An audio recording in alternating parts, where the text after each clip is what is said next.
प्रजातन्त्र पुनर्स्थापनाका 3 दशकमा मात्रै भूमिहीन र सुकुम्बासी समस्याको समाधान गर्न करिब 1.5 दर्जन आयोग बने। यी मध्ये आधा दर्जनले झण्डै 1 लाख जग्गा पनि बाँडे। तर पनि समस्या ज्यूका त्यूं रहेका छन्। खासमा शहरी क्षेत्रका सार्वजनिक जग्गामा टहरा बनाई बस्नेहरूको समस्या जस्ताको त्यस्तै छ। आफ्नो क्षेत्रभित्रको सार्वजनिक जग्गा र सम्पत्तिको संरक्षण गर्नु महानगरको दायित्व हो। तर अनधिकृत संरचना हटाउन उसको अधिकार भए पनि जबरजस्ती बल प्रयोग गरेर संरचना हटाउँदा उनीहरूको आवासको हकको हनन हुन सक्छ। त्यसैले यस्ता संरचना हटाउँदा महानगर पनि गम्भीर हुन जरुरी छ। नमस्कार, यो न्यूज या टुडे, म हेमराज भट्ट। आम निर्वाचन भर्खरै सकिएको छ। भोट माग्न नेताहरू सुकुम्बासी बस्तीमा पनि गएका थिए। यस पटक मात्रै होइन, यस अघिका कैयौं चुनावमा पनि नेताहरू भोट माग्न गएका थिए। अनेक आश्वासन पाएका थिए ती सुकुम्बासी बस्तीका बासिन्दाले। यसअघि भएको स्थानीय तहको निर्वाचनमा पनि सुकुम्बासीको भोट त चाहिने नै भयो।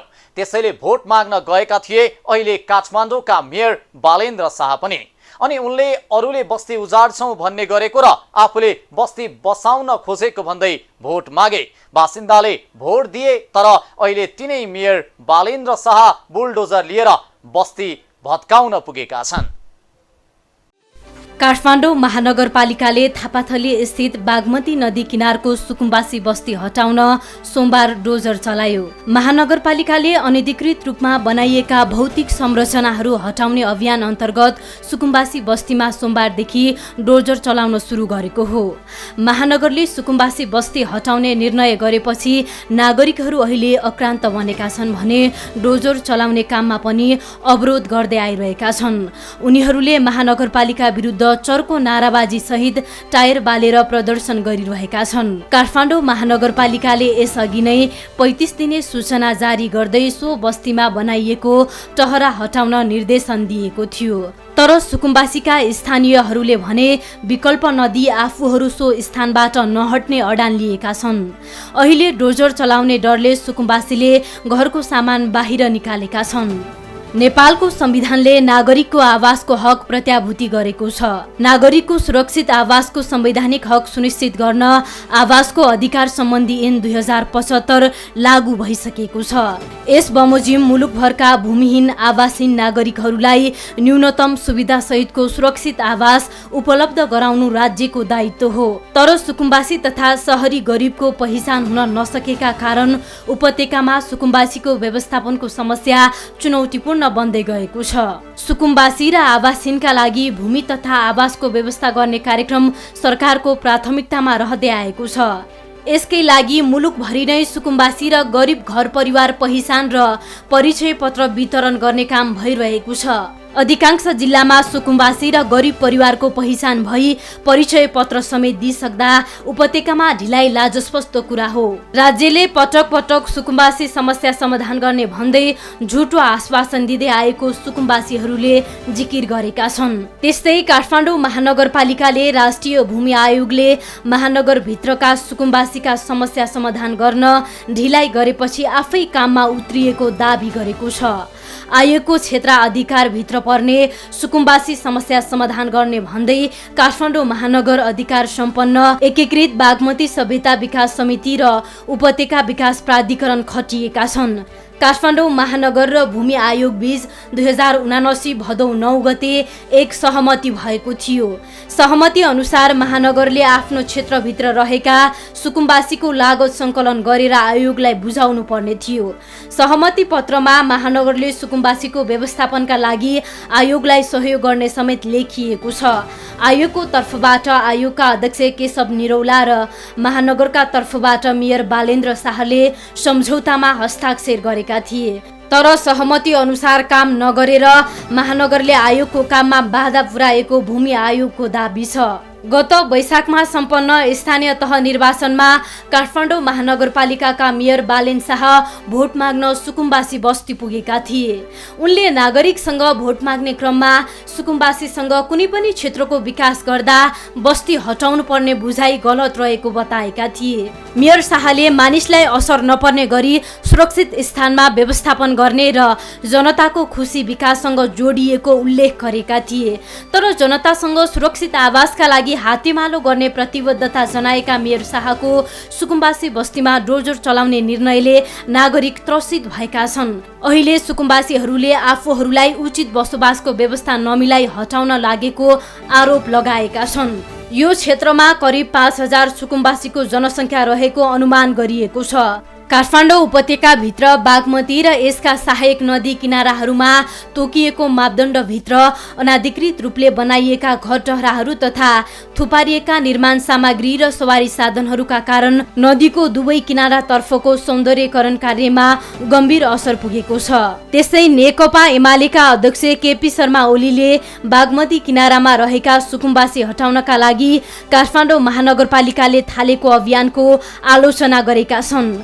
उनले सुकुम्बासी बस्तीमा तमासा भएको बताएका थिए। त्यसपछि ओलीलाई लक्षित गर्दै मेयर शाहले एक स्ट्याटस लेखेका थिए। उनले स्ट्याटस मार्फत सुकुम्बासीको समस्या समाधान गर्नका लागि 2047 साल यता 14 वटा आयोग गठन हुँदा पनि सुकुम्बासी समस्या समाधान गर्न किन नसकेको भन्दै ओलीलाई प्रश्न गरेका छन्।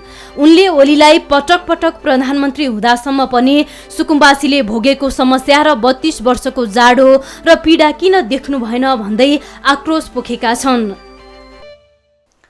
राजनीतिमा नैतिकता हुन अपरिहार्य हुन्छ, तर हालै सम्पन्न निर्वाचनमा पराजित मन्त्रीहरूले राजीनामा नदिएर नैतिकताको धज्जी उडाएका छन्। अहिलेको निर्वाचनमा धेरै मन्त्रीहरू जनताबाट अस्वीकृत भएका छन्, तर उनीहरूमा सत्ता मोह भने कति पनि घटेको छैन। उनीहरू हार व्यवस्था गर्दै मन्त्री पदमा टाँसिएर बसेका छन्, तर विगतका नैतिकताको आधारमा मन्त्री तथा राज्यका विशिष्ट व्यक्तिहरूले राजीनामा दिएका थुप्रै नजिरहरू छन्।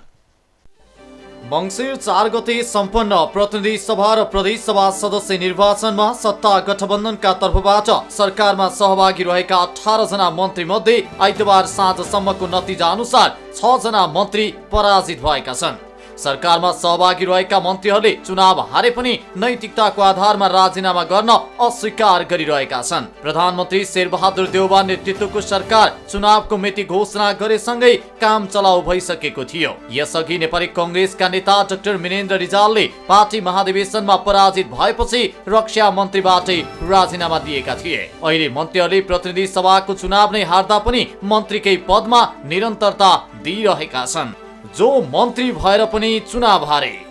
गृहमन्त्री बालकृष्ण खाँड रूपन्देही 3 बाट प्रतिनिधि सभाको निर्वाचनमा पराजित भएका छन्। कांग्रेसका तर्फबाट उम्मेद्वार बनेका खाँड राष्ट्रिय प्रजातन्त्र पार्टी राप्रपाका उम्मेद्वार दीपक बोहरासँग पराजित भएका हुन्। बोहराले 36,717 मत ल्याएर विजयी हुँदा खाँडले 34,036 मत प्राप्त गरे।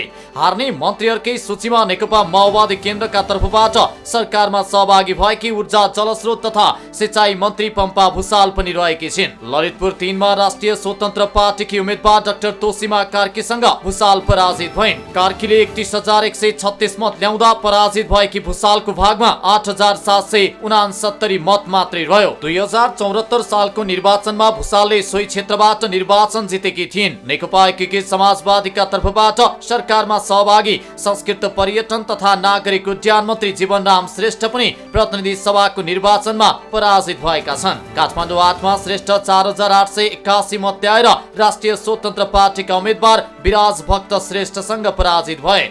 विराज भक्तले 10,112 मत प्राप्त गरेका थिए।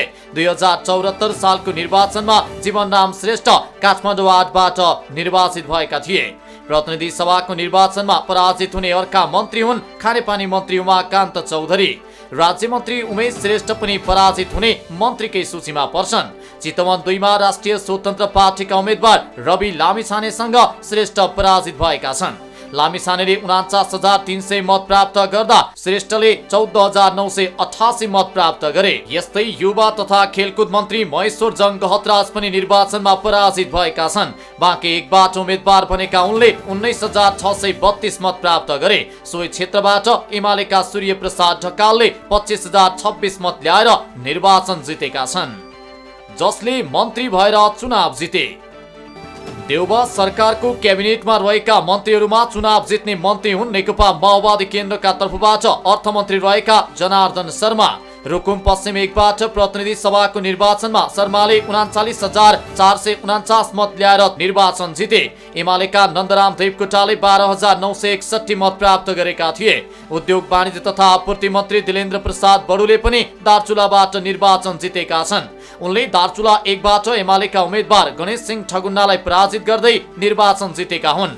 बडुले 28,515 मत प्राप्त गर्दा ठगुन्नाले 26,381 मत प्राप्त गरे। शिक्षा विज्ञान तथा प्रविधि मन्त्री देवेन्द्र प्रसाद पौडेलले पनि चुनाव जितेका छन्। प्रतिनिधि सभामा बागलुङ एकबाट पौडेलले 24,794 मत ल्याएर निर्वाचन जितेका हुन् भने उनका प्रतिद्वन्दी एमालेकी मन्जु शर्माले 20,193 मत ल्याएका थिए। शहरी विकास मन्त्री तथा नेकपा एकीकृत समाजवादीका नेता मेटमणि चौधरीले दाङ एकबाट निर्वाचन जितेका छन्। उनले 26,576 मत ल्याएर विजयी भए। श्रम रोजगार तथा सामाजिक सुरक्षा मन्त्री शेरबहादुर कुँवर पनि अछाम एकबाट 19,534 मतका साथ विजयी भए। नेकपा एकीकृत समाजवादीका तर्फबाट उम्मेद्वार रहेका कुँवरले एमालेका उम्मेद्वार झपट बोहरालाई पराजित गरेका हुन्। प्रधानमन्त्री शेरबहादुर देउबा स्वयं डडेलधुराबाट निर्वाचित भएका छन्। यता चुनाव हारे पनि निर्धक्क भएर सिंहदरबारमा बसिरहने पनि छन्। तर जनताले नपत्याएका मन्त्रीहरूले नैतिकताको आधारमा भएर पनि राजीनामा दिनुपर्ने माग उठिरहेको छ। पराजित भएका मन्त्रीहरूले पदमा बसेर राज्य सम्पत्तिको दोहन मात्रै गरिरहेको भन्दै सामाजिक सञ्जालमा चर्को आलोचना भइरहेको छ। मन्त्री भइसकेको मान्छे निर्वाचनमा गइसकेपछि, निर्वाचन हारिसकेपछि फेरि आएर त मन्त्रीमा बस्नको लागि चाहिँ उसको नैतिकताले दिँदैन। अब हाम्रोमा चाहिँ गृह मन्त्री नै चुनाव हार्नुभएको छ, ऊर्जा मन्त्री चुनाव हार्नुभएको छ, पर्यटन मन्त्री चुनाव हार्नुभएको छ, खानेपानी मन्त्री चुनाव हार्नुभएको छ, बालकृष्ण खाड, पम्पा भूषाल, जीवनराम श्रेष्ठ, उमेश श्रेष्ठ, राजेन्द्र श्रेष्ठ, महेश्वरजी, उहाँ सबै चुनाव हारेको मन्त्रीहरू हुनुहुन्छ। र चुनाव हारिसकेपछि उहाँ निर्लज्ज आएर फेरि त्यही कुर्सीमा बसेर आफ्ना तपाईँको चाहिँ मन्त्रीले गर्नुपर्ने काम गरिसक्नु भएको छ। यो सरकारै काम चलाउ सरकार छ। र पनि फेरि अझै मैले सुन्दैछु उहाँहरू चाहिँ फुटबल हेर्नको लागि चाहिँ सरकारकै तर्फबाट सरकारकै खर्चमा तपाईँको पर्यटन मन्त्रालयको अथवा नेपाल एयरलाइन्सको खर्चमा चाहिँ कोरिया जाँदै हुनुहुन्छ भन्ने सुनेको छु। यो भन्दा तपाईँको नैतिक हराम काम चाहिँ अरू केही पनि हुँदैन। मन्त्रीले आफूले चुनाव हारिसकेपछि आएर तपाईँको चाहिँ तुरुन्त राजीनामा दिएर चाहिँ निकास दिनुपर्छ। र जो मन्त्री जितेको छ ठिक छ, अर्को सरकार बन्ने बेलासम्म उसले बसेर आफ्नो कार्य सम्पादन गर्छ अथवा कामचलाउ रूपमा काम गर्न सक्छ। तर हारिसकेपछि नैतिक रूपले त्यहाँ बस्न मिल्दैन। योभन्दा पहिलाका केही उदाहरणहरू पनि छन्। जस्तै तपाईँको चाहिँ वीरेन्द्र रिजालले चाहिँ नेपाली काङ्ग्रेसको महाधिवेशनमा महामन्त्रीबाट हारिसकेपछि उहाँले चाहिँ तपाईँको आएर मन्त्रीबाट राजीनामा दिनुभयो। पार्टीको महामन्त्री हार्दा मन्त्रीबाट राजीनामा दिनुभयो। तर अहिले यहाँ तपाईँको चाहिँ जननिर्वाचित हुन गएका चाहिँ हाम्रा चाहिँ मन्त्रीहरू जनताले तपाईँको चाहिँ घोक्रा ठ्याक लाएर पठाइसकेपछि फेरि आएर मन्त्रालयमा आएर चाहिँ मन्त्रीको काम गरिरहनु भएको छ। र त्यसमा पनि तपाईँको अझै कमिसनका खेलहरू, कमिसनका फाइलहरू र कहाँ तपाईँको चाहिँ उहाँहरूको सेटिङ छ, त्यो सेटिङका फाइलहरू चाहिँ फाइनल गर्न लाग्नु भएको छ। यो तपाईँको चाहिँ अत्यन्तै नैतिकहीनता काम हो। यसको लागि चाहिँ नेपाली जनताले चाहिँ खबरदारी गर्नुपर्छ। त्यस पार्टीका तपाईँको नेताहरूले चाहिँ खबरदारी गर्नुपर्छ। तिमी चुनाव हारेर आइसक्यो भनिसकेपछि राजीनामा दिन लाउनुपर्छ। तर त्यो लाइनमा चाहिँ मुलुक गइरहेको छैन। यसले गर्दा हाम्रो देश चाहिँ तपाईँको चाहिँ नैतिक सङ्कट अथवा नैतिकताहीन व्यक्तिहरूको चाहिँ शासन चाहिँ चलिरहेको छ। यसमा तपाईँको सुधार गर्नुपर्छ। यी हुन् नैतिकताको आधारमा राजीनामा दिने प्रधानमन्त्री र मन्त्रीहरू। राजनीति गर्नेहरूमा सबैभन्दा पहिला नैतिकता अति आवश्यक पर्छ। राजनीतिमा सत्ता र शक्ति भन्दा पनि नैतिकता हजारौं गुणा ठूलो मानिन्छ। तर पछिल्लो समयमा नेताहरूमा नैतिकता भन्ने शब्द हराउँदै गएको छ। नैतिकता बचाउन सके पद के होइन भन्दै विश्वका कयौं सफल व्यक्तिहरूले जस्तोसुकै पद भए पनि त्याग गरेका छन्। नेपालको इतिहास हेर्ने हो भने पनि विभिन्न प्रकरणमा मुछिएपछि थुप्रै नेताहरूले नैतिकताको आधारमा पदबाट राजीनामा दिएका उदाहरणहरू पनि प्रशस्तै रहेका छन्। 2007 साल यता प्रधानमन्त्रीदेखि लिएर मन्त्री र राज्य मन्त्री गरी 19 जना भन्दा बढीले पदबाट राजीनामा दिएका छन्। 2058 सालमा रोल्पाको हेलेरी प्रहरी चौकीमा ठूलो संख्यामा प्रहरी माओवादीको कब्जामा परेपछि प्रधानमन्त्री गिरिजा प्रसाद कोइरालाले राजा समक्ष सेना परिचालन गर्न आग्रह गर्दा राजाले नमानेपछि कोइरालाले नैतिकताको आधारमा राजीनामा दिएका थिए। तत्कालीन प्रधान सेनापति रुक्मान्द कटुवाललाई सरकारको निर्णय विरुद्ध चलेको भन्दै 2066 वैशाख 20 गते प्रधानमन्त्री पुष्पकमल दाहाल प्रचण्डले बर्खास्त गरेपछि राष्ट्रपति डाक्टर रामवरण यादवले आफ्नो अधिकार प्रयोग गर्दै निर्णय रद्द गरिदिँदा प्रचण्डले नैतिकताको आधारमा प्रधानमन्त्री पदबाट राजीनामा दिएका थिए। यस्तै 2030 साल असार 25 गते सिंहदरबारमा भीषण आगलागी भएपछि पञ्चायती व्यवस्थाका प्रधानमन्त्री कीर्तिनिधि विष्टले पनि नैतिकताको आधारमा राजीनामा दिएका थिए। सिंहदरबार भतभती जलिरहँदा तत्कालीन प्रधानमन्त्री विष्ट रातभरि बालुवाटार नफर्किकनै त्यही बसे। बिहान उज्यालो भएपछि युद्ध हारेको सिपाही जस्तो बनेर बालुवाटार नफर्किँदै उनले राजीनामा पत्र लेखेर दरबारमा राजा वीरेन्द्रलाई बुझाएका थिए। त्यति बेला उनलाई राजा वीरेन्द्रले तिमीले सिंहदरबार जलाएका होइनौ, किन राजीनामा दिन्छौ, राजीनामा फिर्ता ल्याऊ भन्दा पनि विष्टले आफूलाई नैतिकताले पदमा बस्न दिँदैन सरकार भन्दै राजीनामा दिएका थिए। 2007 सालपछि मोहन शमशेर राणाको प्रधानमन्त्रीत्वमा बनेको सरकारका गृहमन्त्री रहेका बीपी कोइरालाले विद्यार्थी नेता चिनिया काजी श्रेष्ठको मृत्यु भएपछि नैतिकताकै आधारमा राजीनामा दिएका थिए। 2045 सालमा दशरथ रङ्गशालामा फुटबल खेल चलिरहेको अवस्थामा हावाहुरीका कारण 71 जना दर्शकको ज्यान गएपछि तत्कालीन शिक्षा तथा खेलकुद मन्त्री केशर बहादुर विष्टले नैतिकताको आधारमै राजीनामा दिएका थिए। 2075 सालमा एक विद्यालयको कार्यक्रममा बोल्ने क्रममा बङ्गलादेशमा पढ्न जाने छात्राको बारेमा नकारात्मक टिप्पणी गरेर आलोचित भएका कानुन मन्त्री शेरबहादुर तामाङले पनि नैतिकताको आधारमा राजीनामा दिएका थिए। पार्टी अध्यक्ष कमल थापासँग विवाद चर्किँदै गएपछि आफू हेपिएको पदमा बस्न उचित नभएको महसुस गर्दै शेरबहादुर देउवा नेतृत्वको शहरी विकास मन्त्री रहेका दिलनाथ गिरीद्वारा पनि 2074 सालमा नैतिकताको कारण देखाउँदै मन्त्री पदबाटै राजीनामा आएको थियो। नेपाली कांग्रेसको 14औं महाधिवेशनमा महामन्त्रीमा पराजित भएपछि रक्षा मन्त्री रहेका कांग्रेस नेता डाक्टर मिनेन्द्र रिजालले राजीनामा दिएका थिए। तर यसपटक मङ्सिर 4 गते जनमतबाटै विफल भएका मन्त्रीहरू भने तत्काल राजीनामा दिने मनस्थितिमा छैनन्। नयाँ सरकार निर्माण हुन अझै करिब 1 महिना लाग्ने देखिन्छ। त्यो बेलासम्म नै पराजित भएका मन्त्रीहरू नै क्याबिनेटमा बस्दा नैतिकताको प्रश्न उठ्न थालेको छ। राजनीतिक दल सम्बन्धी ऐन 2073 मा भ्रष्टाचार मुद्दामा सजाय पाएका व्यक्ति कुनै पनि दलको सदस्य हुन समेत नपाउने स्पष्ट व्यवस्था छ।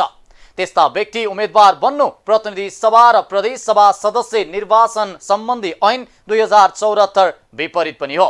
तर यस पटक पनि केही आरोपित व्यक्तिहरू संसदमा निर्वाचित भएका छन्। अब उनीहरूले कसरी संसदमा प्रवेश गर्लान्, अभियोग लागेका व्यक्तिले कानुन निर्माणको सर्वोच्च थलोमा कसरी आफ्नो भूमिका निर्वाह गर्लान्, यी सबै विषय अनुत्तरित बनेका छन्।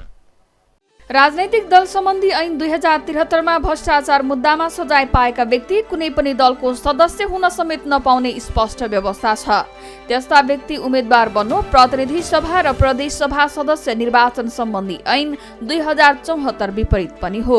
ऐनले भ्रष्टाचार, जबरजस्ती करणी, मानव बेचबिखन तथा ओसार पसार, लागू औषध बिक्री वितरण तथा निकासी वा पैठारी, सम्पत्ति शुद्धिकरण, राहदानी दुरुपयोग, अपहरण सम्बन्धी कसुर वा नैतिक पतन देखिने अन्य फौजदारी कसुरका दोषीलाई पार्टीको सदस्य वा उम्मेदवार बन्न अयोग्य ठहर गरेको छ। तर प्रतिनिधि सभा र प्रदेश सभाको भर्खरै सम्पन्न निर्वाचनबाट भने अभियुक्त उम्मेदवारहरू पनि निर्वाचित भएर माननीय बन्न पुगेका छन्।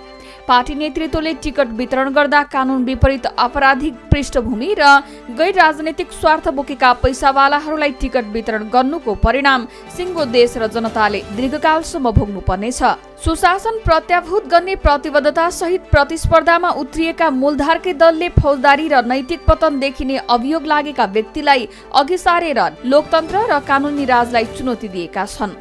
यसपटकको प्रतिनिधि सभा निर्वाचनमा महोत्तरी 1 बाट सूर्य चिन्हवाहक उम्मेदवार लक्ष्मी महतो कोइरी निर्वाचित भए। नेकपा माओवादी केन्द्रका उपमहासचिव गिरिराजमणि पोखरेललाई 1030 को मतान्तरले पराजित गर्दै महतो विजयी भएका हुन्। जनताले राम्रो मत दिएर उनलाई माननीय बन्नका लागि पठाए पनि उनी 2072 को मधेस आन्दोलनमा सशस्त्र प्रहरीका सहायक निरीक्षक थमन विकलाई खेतमा लखेटी हत्या गरेको आरोपमा अहिले पनि फरार सूचीमा छन्। संविधान जारी हुनु अघि मधेसमा सुरु भएको आन्दोलनमा सुरक्षार्थ खटिएका विकको हत्या कोइरीकै योजनामा भएको अभियोग छ।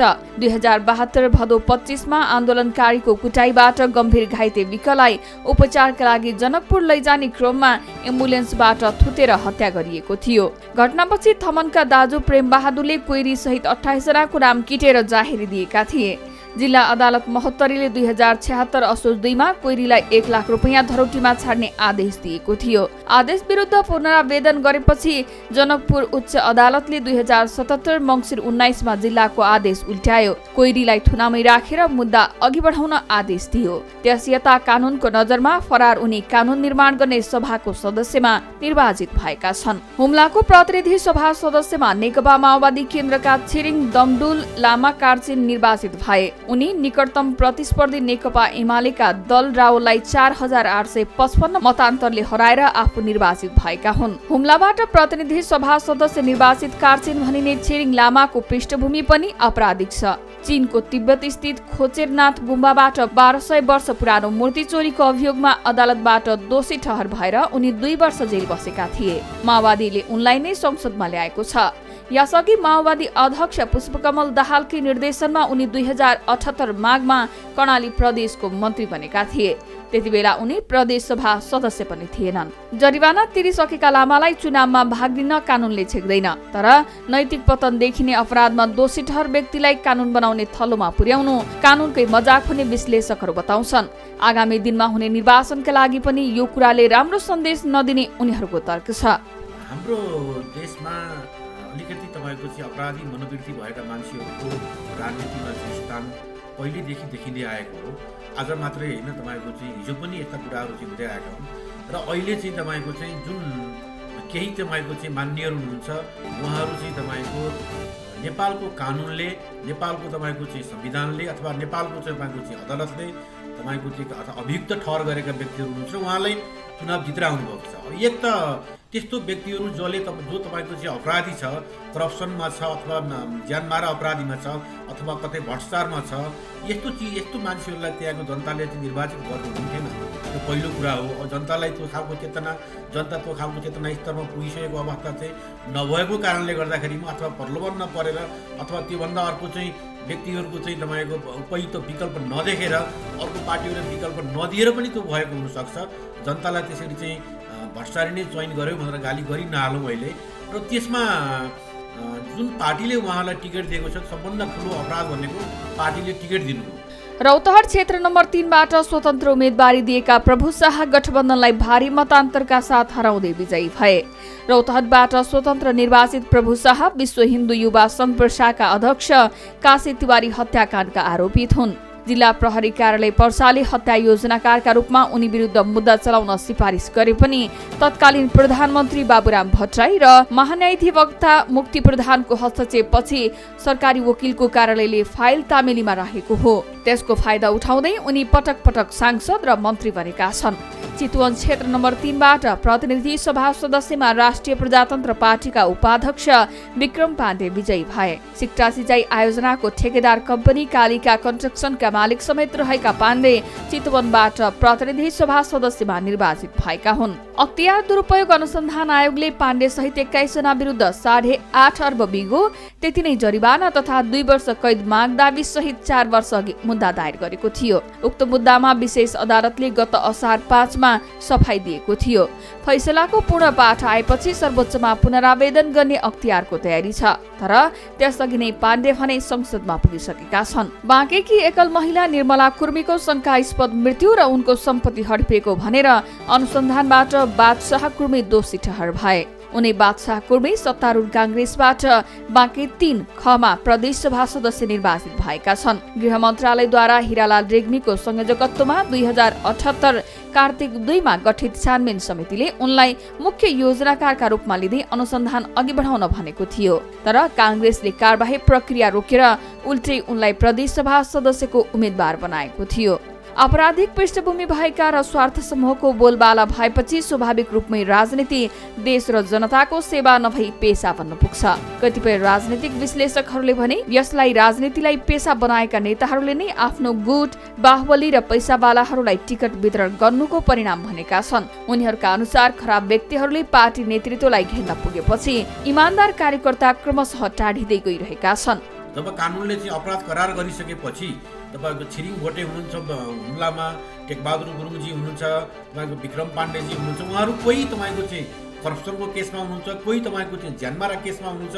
यसरी तपाईँको चाहिँ आइरहेको मान्छेलाई भरसक पार्टीले टिकट दिनुहुन्थेन अथवा नदिनु पर्थ्यो। जनतालाई तपाईँको चाहिँ त्यस्ता मान्छेलाई भोट हाल्न लगाउनु नपर्थ्यो र पनि तपाईँको चाहिँ उहाँहरूले चुनाव जितेर आउनुभएको छ। मलाई लाग्छ त्यसरी जितेर आएका चाहिँ अभियुक्तहरूले, कानुनले अभियुक्त ठहराइसकेका व्यक्तिहरू चाहिँ संसदमा प्रवेश पाउँदैनन्। हाम्रो देशको कानुनले संसदमा प्रवेश गर्न निषेध गरेको छ र संसद भनेको चाहिँ तपाईँको कानुन निर्माण गर्ने ठाउँ हो। जुन कानुनले उहाँलाई अपराधी करार गरेको छ, जुन कानुनले उहाँलाई अपराधी ठहर गरेको छ, त्यही तपाईँको चाहिँ ठाउँमा गएर उहाँले कस्तो खालको कानुन बनाउनुहुन्छ होला, यो एउटा गम्भीर प्रश्न हो। त्यो चाहिँ पार्टीहरूले चाहिँ सोचिरहेका छैनन् र त्यस्तै खालको अपराधी मनोवृत्ति भएका अथवा अपराधी करार भइसकेका व्यक्तिहरूलाई चाहिँ टिकट दिएर पठाइएको छ। यो अत्यन्तै दुर्भाग्यपूर्ण कुरा हो। कुनै पनि अदालतमा मुद्दा खेपिरहेका व्यक्तिले चुनाव जितेर आए पनि संसदीय कामकाज गर्न पाउँदैनन्। जस्तो मनाङका टेकबहादुर सफाई नपाएसम्म निलम्बित अवस्थामै रहनेछन्। यसअघिको प्रतिनिधि सभामा विजय कुमार गच्छेदार लगायतले निलम्बित अवस्थामै कार्यकाल गुजारेका थिए। ललिता निवासको सरकारी जग्गा हिनामिना प्रकरणमा विशेष अदालतमा मुद्दा खेपिरहेका उनलाई सत्तारूढ कांग्रेसले सुनसरी 3 मा उठाएको थियो। तर एमालेकी भगवती चौधरीसँग उनी पराजित भए। गच्छेदार चुनाव जितेको भए पनि स्वतः निलम्बनमा पर्ने थिए। विवादास्पद पप्पू कन्स्ट्रक्सनका मालिक एवं जसपाका तत्कालीन सांसद हरिनारायण रौनियारले निलम्बनकै अवस्थामा कार्यकाल पूरा गरेका थिए। भ्रष्टाचार आरोपमा विशेष अदालतमा मुद्दा खेपिरहेका उनलाई यसपालि भने जसपाले उम्मेद्वार बनाएन। अकुत सम्पत्ति आर्जनको अभियोगमा विशेष अदालतबाट दोषी ठहर भई सर्वोच्चमा पुनरावेदन गरेका पूर्व गृहमन्त्री गोविन्दराज जोशीले तनहुँ 2 बाट प्रतिनिधि सभा सदस्यमा स्वतन्त्र उम्मेदवारी दिएका थिए। कांग्रेसका रामचन्द्र पौडेल विजयी भएको त्यस क्षेत्रमा उनले तेस्रो मत ल्याएका हुन्। 8 जनाको ज्यान जाने गरी भएको टिकापुर हत्याकाण्डमा जिल्ला र उच्च अदालतबाट दोषी ठहर भएका रेशमलाल चौधरीले नागरिक उन्मुक्ति पार्टीका तर्फबाट बर्दिया 2 मा उम्मेदवारी दिएका थिए। तर निर्वाचन आयोगले रेशमलाई अयोग्य ठहर गर्दै उनको उम्मेदवारी खारिज गरिदियो। यसको पूर्व आकलन गरेर उनले स्वतन्त्र उम्मेदवारका रूपमा आफ्नै बाबुको पनि मनोनयन दर्ता गराएका थिए। नागरिक उन्मुक्तिको चुनावी अभियानमा रेशमका बाबु लालवीरले चुनाव जितिसकेका छन्। गत स्थानीय तह निर्वाचनका बेला मतदान स्थलमै प्रवेश गरी हुलहुज्जत र सांघातिक आक्रमण गरेको अभियोगमा फरार रहेका युद्धविक्रम तामाङलाई एमालेले सिन्धुपाल्चोक 1 क मा प्रदेश सभा सदस्य उम्मेद्वार बनाएको थियो। पहुँच र प्रभावकै आधारमा कारबाहीबाट बच्दै आएका तामाङ जनमतबाट भने पराजित भएका छन्। मुलुक संघीयतामा गएको करिब 5 वर्ष जति भएको छ। केन्द्रीकृत शासन व्यवस्थालाई विस्थापित गरेर विकेन्द्रीकरण शासन व्यवस्थाको सुरुवातका लागि संघीयताको अवधारणा लागू भएको हो। तर यो छोटो समयमा पनि प्रदेश सरकारहरू सफल भएनन् भन्ने आवाजहरू सुनिन थालेका छन्। अहिले नै संघीयता खराब वा असल भयो भनेर मूल्याङ्कन गर्नु हतार हुन्छ। त्यसैले केन्द्र सरकारले पनि प्रदेशलाई विभिन्न अधिकार दिएर पूर्ण रूपमा सक्षम बनाउन जरुरी छ। संघीयताको सही प्रयोग भए मात्रै भुइँ मान्छे तथा पिछडिएका वर्ग राज्यको मूलधारमा आउन सक्छन्। हवस् त आजलाई न्युज याद टुडे यति नै। हामी सबै बिदा चाहन्छौँ। नमस्कार।